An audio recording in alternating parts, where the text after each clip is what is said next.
ఇన్ని రోజుల్లో ఈరోజు ఫస్ట్ టైం అనమాట టికెట్ లేకుండా ఓన్లీ ఆధార్ కార్డు పైన పోవడము. యాక్చువల్గా ఆధార్ కార్డు ఉంటే ఇలా టికెట్ ఇస్తారనే విషయం కూడా మాకు తెలియదు. యాక్చువల్గా మేము వెళ్ళింది ఎక్స్ప్రెస్ నాన్ స్టాప్ అనమాట. నాన్ స్టాప్ అంటే అది ఇట్లాగో మనము డబ్బులు కట్టాలి అనుకున్నాము. తర్వాత అక్కడ అడిగితే లేదు ఆధార్ కార్డు ఉంటే సరిపోతుంది అన్నారు. సరే ఆధార్ కార్డు ఒక అడిగితే చూపించాలి కదా అనుకున్నాం. తర్వాత మేము మధ్యలో ఎక్కామన్నమాట. బస్ స్టాప్లో కాకుండా అల్వాల్ బస్ స్టాప్లో ఎక్కాము. మేము వెళ్ళాల్సింది సిద్దిపేట అనమాట. కాబట్టి మధ్యలో అల్వాల్ తర్వాత ఒక కండక్టర్ వచ్చారు.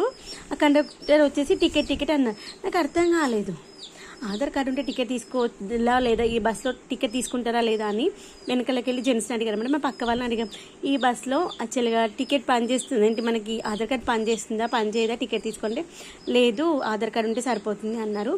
తర్వాత అనిందనమాట ఆధార్ కార్డు ఉన్న టికెట్ తీసుకోవాలి అని. అప్పటిదాకా మాకు ఆ విషయం తెలీదు. మీరు ఎంతమంది ఇప్పటివరకు ఆధార్ కార్డు యూజ్ చేస్తూ బస్ ట్రావెల్ చేశారో కమెంట్ సెక్షన్ చెప్పండి.